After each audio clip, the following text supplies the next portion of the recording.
Ruth Henderson was 68 years old, possessing a calm that seemed honed by 50 snowy Albany winters and half a century of marriage to Thomas, a man of long silences and steady hands.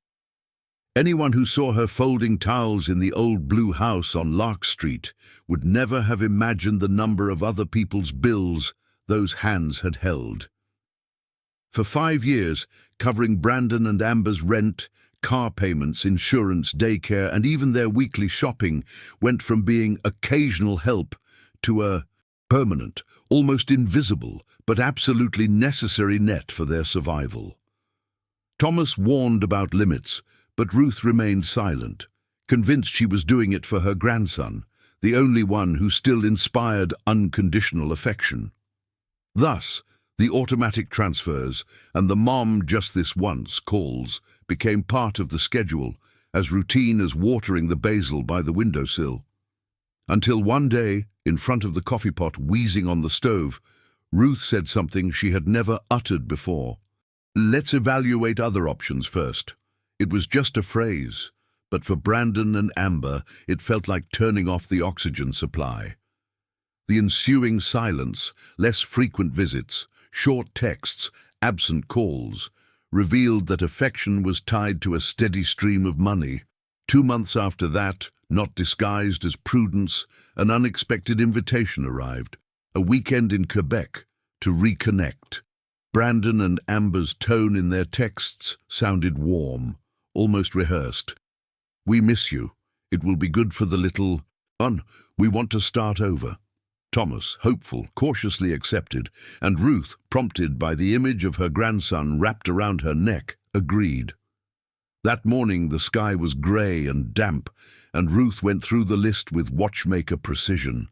Medicines in colourful pillboxes, a thermos of chamomile tea, the itchy blue wool coat, snacks wrapped in wax paper, and finally the extra bag Amber insisted she bring for the memories.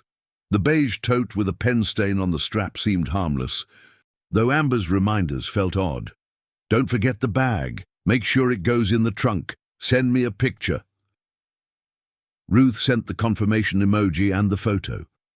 Half an hour later, as the windshield wipers played a monotonous rhythm on the highway, Brandon called. His voice was unusually tender, too sweet to be true. He asked about the bag again and added an, "I love you, Mom," he hadn't said in years. For Ruth, it was like hearing a familiar melody in the wrong time signature. Something in the air didn't fit, and although she couldn't explain it yet, instinct was already clawing at her chest. The silence inside the car grew heavier after that call. Thomas, focused on the road, didn't notice the electric current coursing through Ruth. She stared at the bag in the trunk, as if she could see through the metal, feeling that every mile toward the border was a step towards something she didn't understand, but that could destroy everything. In her mind, she replayed past gestures. The way Brandon dodged direct questions, the quickness with which Amber changed the subject when talking about money, the strange way her grandson would say, "Mom's always tired." Suddenly, that beige bag wasn't just a forgotten object. It had become a symbol of the mistrust she'd never allowed herself to accept. Tension tightened in her stomach, a knot that wouldn't budge, even with sips of chamomile tea. As the road began to narrow and blue signs announced the approach of the Canadian border, instinct took the form of an order. Ruth turned her head toward Thomas, her voice firmer than ever. "Turn around right now." Thomas, surprised, obeyed without question, made a calculated swerve toward the nearest exit and parked in an empty rest area. Ruth got out of the car with trembling hands, opened the trunk, and placed the bag on the back seat. With fingers that seemed like lead, she unzipped it. Among tiny pajamas, stuffed animals, and a couple of children's books, she found what she had feared. Without having imagined it, carefully hidden wrappings, too neatly arranged to be a coincidence. They were plastic-wrapped packages that no innocent memory could justify. In that instant, the air thickened and the truth hit like a thud. Her own son and daughter-in-law had planned to use her as a mule, disguising a family trip as what was actually a covert sacrifice. Ruth's heart pounded against her chest, as if it wanted to escape. Brandon's "I love you, Mom" was no longer a tender gesture, but a poisoned farewell, a goodbye disguised as affection before consigning her to the sacrifice. In that rest area, with the distant murmur of trucks passing on the highway, she realized she had been inches away from losing everything: her freedom, her reputation, and above all, the safety of her grandson. She closed the bag with a sharp movement, as if with that gesture she could close years of complacent silences and excuses. She looked at Thomas, who still didn't grasp the magnitude of the discovery, and thought that she would never again allow confused love to become a chain. And if you're reading this story up to this point, let me know in the comments where you're following it from. I'm interested to know how many of you also feel that instinct is never wrong. With the bag still on the seat, Ruth took another breath and forced herself to think coldly. Sticking with the plan was out of the question. If they crossed the border, it would all end right there. She decided to return to Albany and face the inevitable. The drive back was silent, broken only by the pounding of rain on the windshield and Thomas's heavy breathing as he tried to sort through questions he still didn't dare ask. Ruth looked at the road like someone in a rearview mirror. She saw not only the asphalt flash by, but also the years of indulgence, the loans disguised as favors, and the visits contingent on the flow of money. The journey wasn't just physical, it was also a symbolic return to the root of the problem. At each turn, Ruth was making a decision that would change not only her destiny, but also that of the child sleeping peacefully in the back seat, oblivious to the abyss they had just avoided. Back in Albany, Ruth didn't let a single day go by before she acted. She arranged for Brandon and Amber to meet at her home, placing the bag on the dining room table as if it were a test by fire. The atmosphere was charged with a tension that pierced the air. Not even the ticking of the wall clock dared to sound. Brandon, his gaze shifty, tried to disguise his fear with arrogance, while Amber kept her arms crossed, projecting a calm that only betrayed calculation. Ruth, with a firm voice and serene expression, showed them what she had found. There were no screams, no tears, just a silence so heavy it seemed to drown out words. And then, with the clarity of someone looking in a mirror after years of evasion, she said, "No more. No more help. No more excuses." Brandon tried to justify it, talking about debts, threats, and dangerous people who supposedly forced their hand. Amber, more pragmatic, launched her usual card. "We did it for the child." But those phrases, which would once have weakened Ruth, now bounced off a wall she herself had erected in a matter of hours. Thomas, at her side, remained silent, making it clear that the decision had been made jointly. Ruth didn't scream or cry. She simply announced that they would be cutting off all assistance and that a lawyer was already aware of what had happened. She would document every detail because she knew that one day she might need legal protection. The disbelief on her son's face was a cruel portrait. He didn't understand that his mother's money was no longer available, that the time for forbearance was over. Ruth, in that instant, knew she had broken a cycle that had been devouring her peace for years. The following days were a whirlwind of missed calls and increasingly desperate messages from Brandon. Ruth read them silently with a mixture of pain and determination. "Mom, just until we figure this out, I promise this will be the last time. Think of your grandson." The words echoed like a worn echo, unable to regain the hold they once had on her. Amber, on the other hand, opted for the attack, accusing her of selfishness, of betraying the family, of not understanding the true need. Ruth filed every message, every voice note in a folder designated for her lawyer. It wasn't revenge. It was protection. For the first time in a long time, she slept with a clear conscience, even though the emotional emptiness of the breakup was felt in every corner of the house. But what Ruth feared soon happened. A week after that confrontation, Brandon and Amber attempted the crossing alone. Without Ruth's purse or the grandparents' alibi, they loaded their own car with the packages hidden among suitcases and the boys' toys. At the border, the strategy collapsed in minutes. The agents detected the irregularities, and the discovery was inevitable. Brandon and Amber were arrested on the spot, handcuffed in the cold rain, while their son watched from the back seat, his eyes wide open. The call came in the early morning at Ruth's house. The police required her presence as an emergency contact to care for their grandson. That news was a hard blow, but also confirmation that she had made the right decision to break the cycle. When Ruth arrived at the police station, the boy ran toward her. Like someone finding shelter in a storm, his jacket smelled damp and scared, and his little hands clung to his grandmother's neck with a strength that revealed more than he could say with words. The officers explained the procedures, spoke of federal charges, a lengthy court process, and the possibility that the parents could spend months, perhaps years, in prison. Ruth listened to everything with a frown, taking mental note of every detail. This wasn't the first time she'd faced responsibility, but she'd never felt such an enormous weight. It wasn't just a matter of breaking a cycle of dependency. Now she had to be the anchor for a child who had seen too much for his young age.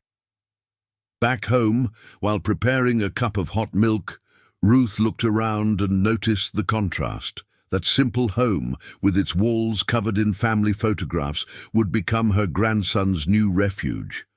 The guest bed was transformed into a nursery in a matter of hours, with folded blankets and a teddy bear she had kept.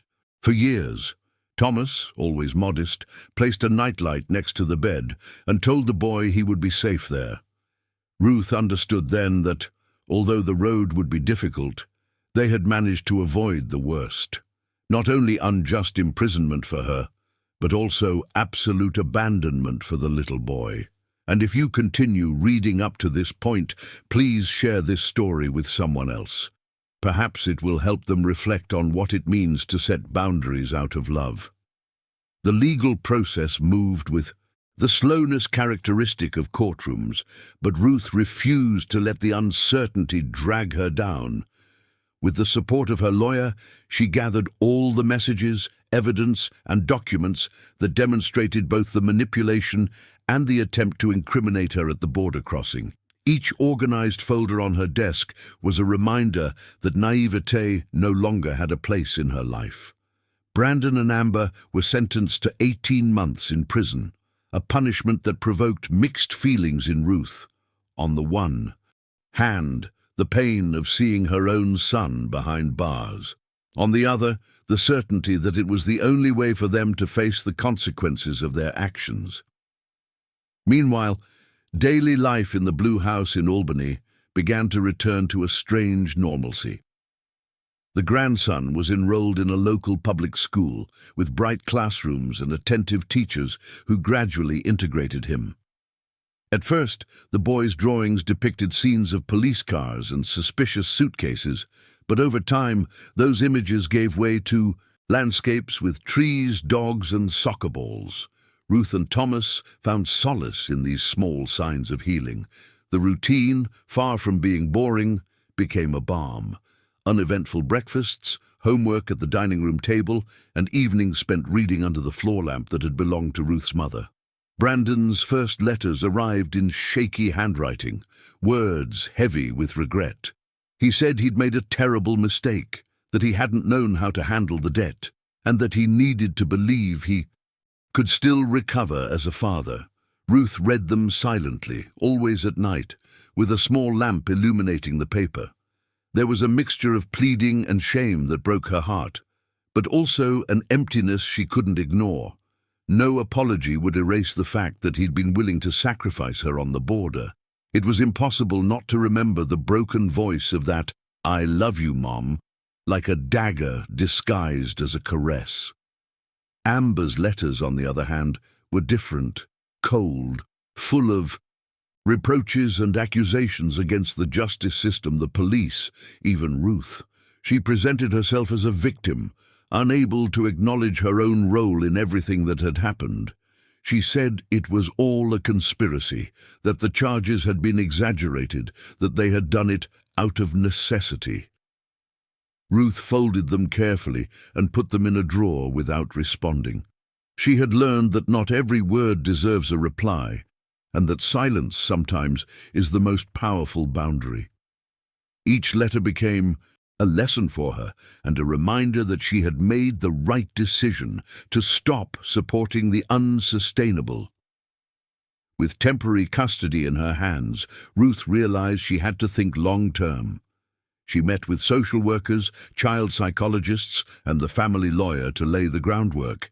Every report on the boy's progress, every record of his school attendance, and every photograph of his daily routine were filed like pieces of the same puzzle, proving that their home was the safest and most stable place for him. It wasn't just about complying with legal procedures, it was also an act of thoughtful love, building a shield against any future attempts by Brandon or Amber to take the boy back without demonstrating real change. At home, Ruth and Thomas began creating small rituals that helped their grandson feel grounded. On Sundays, they made animal-shaped pancakes. On Wednesdays, after homework, they watched nature documentaries together, and every night before bed, they lit a candle in the dining room and shared 3 things they were grateful for that day. These simple gestures wove a blanket of security around the boy, who gradually stopped waking up with a start in the middle of the night.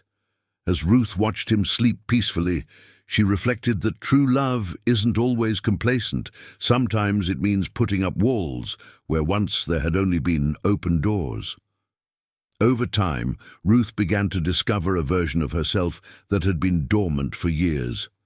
She enrolled in community workshops for grandparent caregivers, where she shared her experience with others who had also had to take on the role of second-time parent. There she found solace and also strength. She realized she was not alone, that there were many who carried stories of sacrifice and resilience. In each encounter, her trembling voice transformed into a firm, almost therapeutic narrative, and she began to inspire others to set boundaries, where before there had only been compromises. At the same time, she rekindled passions she'd left behind. She returned to cultivating her small garden, that strip of land by the fence where roses grew crooked but brave. She invited her grandson to get his hands dirty in the soil, teaching him that patience is rewarded when it comes to seeing something bloom. That simple routine connected her to a sense of purpose that didn't depend on anyone else.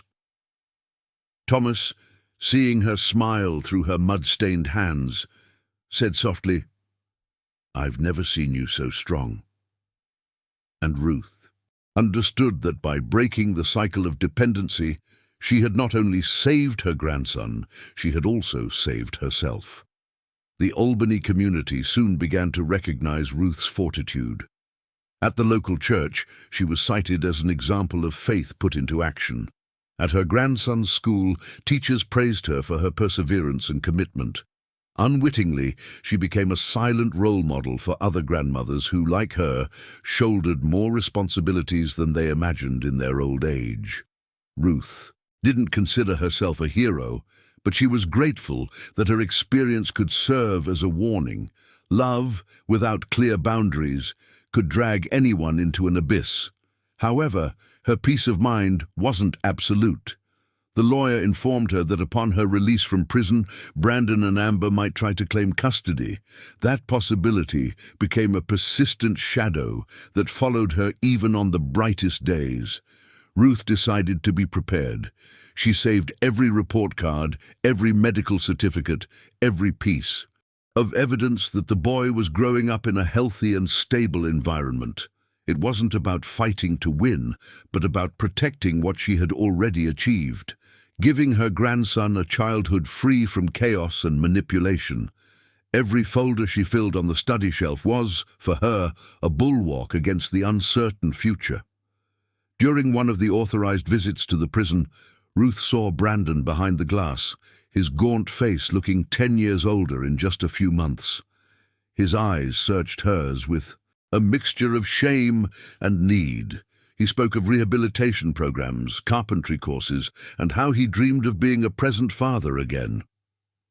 Ruth listened silently, her heart torn between compassion and caution.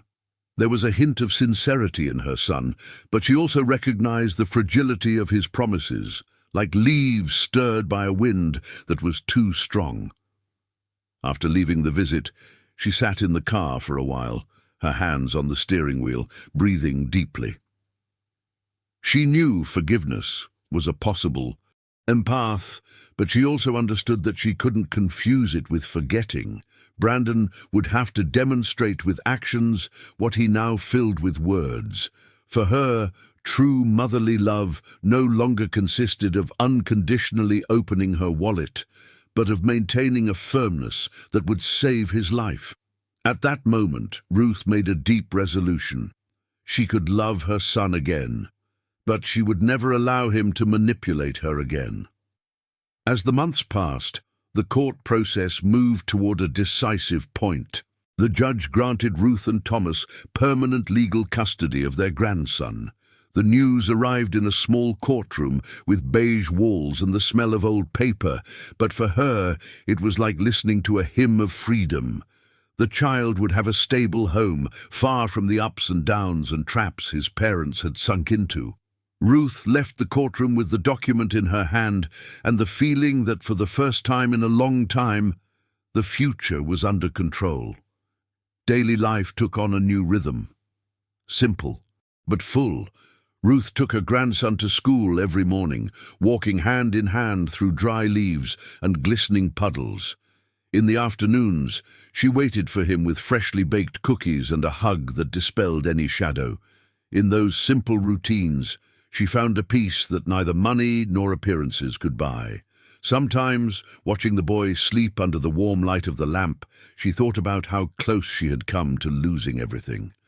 And she smiled with gratitude, convinced that intuition, that inner voice so often ignored, had saved her life. Ruth understood that every boundary she had set came with a huge emotional price. There were nights when she woke up startled, thinking of Brandon as a child, his shoes muddy after playing baseball, begging for lemonade in the kitchen. Nostalgia struck her like a gentle knife, reminding her that the son she had loved still existed somewhere inside that broken man. But she would immediately look at her grandson, breathing peacefully in the next room, and remember that protecting him was now her most sacred mission. Love also meant choosing whom to save first. On her walks through the neighborhood, people greeted her with respect, some with restrained admiration. Ruth didn't seek praise, but she knew her story was passed on by word of mouth, becoming a silent example. She had learned that strength isn't born from grand heroic gestures, but from firm decisions in the darkest moments. Every time she crossed the street, with her grandson's hand in hers, she felt like life had given her a second chance, not only to raise children, but to redeem herself. Intuition, prudence, and courage had written a new chapter in her old age, one she could never have imagined. The day she received another letter from Brandon, this time with a calmer, non-demanding tone, Ruth understood that something had changed. It wasn't immediate forgiveness or automatic reconciliation, but it was a step toward acceptance. She put the letter in a separate drawer, not with Amber's reproaches, but in a space reserved for what she could still heal. She knew the road with her son would be long, and that they might never be the same again, but she no longer carried the guilt of having said no. On the contrary, she had discovered that that no was actually the purest form of love. With her grandson asleep and the house silent, Ruth stepped out onto the porch one night and looked up at the clear Albany sky. The cold air prickled her skin, but inside she felt calm. She remembered the firm voice with which he had said, "Turn around right now," and smiled. That decision had saved her grandson's freedom, dignity, and future. The cycle of dependency was over, and although the wounds would continue to mark her memory, so would the certainty of having chosen life. Ruth understood that true love is not giving without measure, but protecting with limits, even when it hurts. And so, with a heart at peace, she closed her story. Knowing she had won something greater than a battle, she had reclaimed her own voice.